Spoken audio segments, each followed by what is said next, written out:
if somebody throws a spring competition at one position and 3 or 4 people show up and nothing happens? Good morning to you. Good Monday morning. I'm Dejan Kovacevic of DK Pittsburgh Sports, and this is Daily Shot of Pirates. It comes your way bright and early every weekday if you're into football and or hockey. I also offer daily shots of Steelers and Penguins where you found this.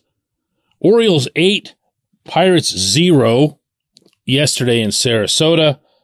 A pretty common output over the course of this Grapefruit League schedule for the Pirates, meaning they didn't really hit at all. No runs, 5 hits. And part of the reason that they've had the lousy offensive numbers that they have is that they've been giving a really big opportunity, maybe in some cases a once-in-a-lifetime opportunity for the individual, to 3 different players vying for the second base job. And now, because none of those 3 players were doing anything, there's a 4th. And you know, that's not great. Rodolfo Castro is expected, of course, to be the starter, but he's not anointed. And that's something that both Derek Shelton and Ben Cherington had made clear before the spring even came around. They weren't just going to hand him the job. He was going to have to show something more than the occasional home run. He was going to have to show more bat to ball. He was going to have to show a better strike zone awareness. He was going to have to be able to handle off-speed pitches better. And yeah, he also was going to have to show at least a little bit of improvement defensively. Castro's hitting .211, and he has struck out 16 times in 33 plate appearances. That's a lot of error. And that's a lot of not impressing anyone. Now, you would hope that as a result of this, the other people involved would go, oh, wow, here I go. I'm going to jump all over this. But Ji-hwan Bae and Tucupita Marcano are both in the 180s. Both of them are striking out a lot. Marcano struck out once in the spring, and this went viral on video if you missed it, in a matter of just seconds. Some New York lefty just attacked them, just boom, boom, boom, sit down. And in Bae's case, I'm disappointed myself because he was my guy. He was my pick to click here because of his skill set and how it aligns with baseball's new rules. I'm not even talking about pitch clock here as much as I am his ability to steal effortlessly and how that'd be enhanced by having the pitcher allowed to make only 2 pickoff throws. He also should be benefiting from the lack of shift because he can put the ball in play and he has tremendous speed. And you would think that if there's a hole here or there, including up the middle, that he'd be able to pounce on it better than guys who'd been raised in the launch angle era and have been taught pretty much to only go deep or walk, go deep or walk. Oh, and while you're at it, strike out a ton. This player is different based on his pedigree and based on the way he came up through the minors, and yet nothing's really clicked for him. So into that mix, Cherington added Mark Mathias coming over from the Rangers camp. He had an outstanding finish to his 2022 season, 5 homers, 919 OPS. This was only over 24 games, but it's the kind of thing that catches attention across the baseball world when it does. Think of Yoshi a couple of Septembers ago, Yoshi Tsutsugo. So they want to look at him. They want to see him. He's in camp. He hasn't played all that much yet. We'll see if the usage of Mathias changes coming soon. Shelton has thrown some hints to that effect, but until he starts writing the kid's name down in the lineup every day, you're not going to know. Look, one way or another, this is not a positive. This is not a good thing. What you don't want anytime you set up a competition is for the gun to go off, the starting gun, and then everybody just falls on their collective faces. That's what's happened so far. Now, is it time to panic over second base? Maybe for 2023 it is. In the long run, you still have Nick Gonzalez. Remember, that's where he's projected to play. And I know there's people who are down on Gonzalez. I know people who are close to the team who are down on Gonzalez. But he had a pretty nice spring offensively. He never needs to be great defensively if his bat plays the way it should have, or the way it's expected to based on his high first-round pedigree. If he can hit, he's going to be the second baseman. And maybe that's really the main takeaway from this whole situation, that if someone was going to come along and hijack what should end up being Gonzalez's position, then things were going to get really interesting. But about Castro, I happen to be skeptical about him. I can tell you that from the conversations that I have, people who are in or close to the organization, that I'm in the minority on this.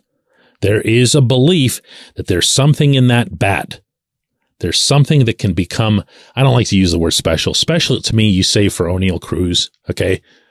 But there's something in that bat that can be unusual for that position in terms of power. You will remember when he first came up a couple of years ago, that historic cameo performance with 5 home runs in his first 5 big league games. And right off the bat, people set unreasonable goals for a youngster. And hey, I'm not going to argue with the pop or the potential for more pop, but I got to see more productivity. I got to see the kind of transformation that we saw with Cruz through the second half of last August and through the end of the season. You remember what I'm talking about there? You know what I mean? He just looked different at the plate. He looked more patient. He looked more aware of how he was being pitched and why. And he looked a whole lot more confident, as if he was striding into the box with answers now instead of questions. And then from there, all he had to do was just be himself and just somehow find a way to lay even a splinter of his bat on the ball, and it was going to go wherever it was that he wanted. Castro needs to find some of that. He's got to get more selective. He's got to find a hitting zone, not the strike zone, a hitting zone, a quadrant of the strike zone where he can really let it fly. And then do exactly that. When we come back, J1Q.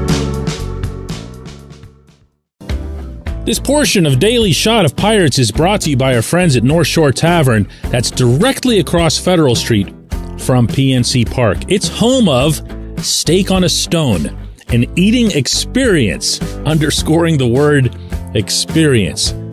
The steak is brought to you partially cooked on an 800-degree stone, and you do the rest. It's a ton of fun, it's a great meal, and it's a baseball atmosphere like no other in Pittsburgh. North Shore Tavern, right across Federal Street from PNC Park.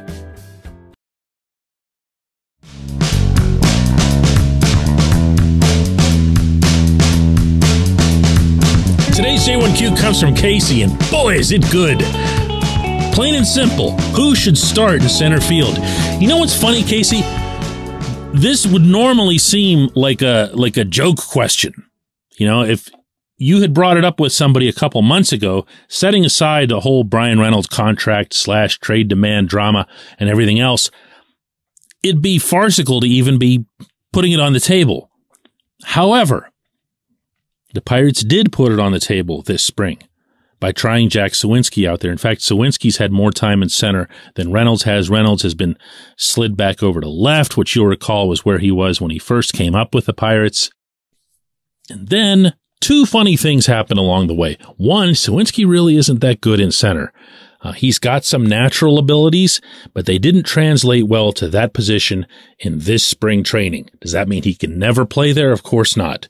Bradenton, as I've told you guys a zillion times, is a unicorn when it comes to playing defense. There's no place like it anywhere in baseball. It's extremely difficult, but especially for the outfielders. High sky, heavy winds, all that stuff. Second, and this one's more troubling by far, he hasn't really hit. there's been, a couple of occasions where he's made significant contact and you think, yeah, there's the rookie who hit the 19 home runs in just 106 games last season. But he's still not making regular contact. He's got that new, more open stance. And I told you guys when I was down there, he was in a great mood about it. Felt like this was going to be the thing that changed everything. It hasn't. Whereas at the same time, we've seen Travis Swaggerty, speaking of former first-round picks, as I was with Gonzalez, look like he's making some kind of breakthrough. Offensively, he's showing power and production and really everything. Kid looks complete. And on top of that, he's played some center field down there, and he's looked good on a couple of occasions, particularly one throw that he made early in the Grapefruit League schedule to home, has looked fabulous. So what do you do there? This is probably a different discussion for another full episode some point soon.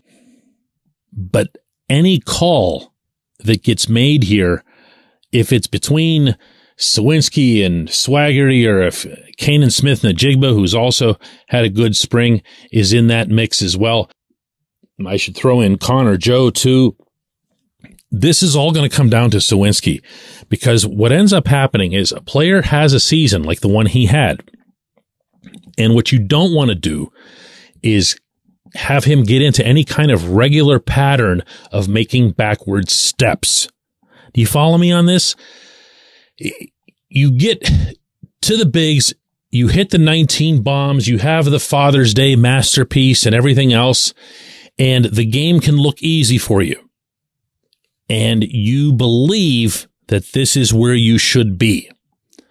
So when you make the backward step, which Jack obviously ended up doing in the middle of last summer, and he had no problem with it, I should add, because he was really dying in the Bucs by that point. He eventually gets back on the horse, comes back up to Pittsburgh, looks kind of okay, everything seems all right. Now you go into the next season, and do you really want to demote him because of a spring output?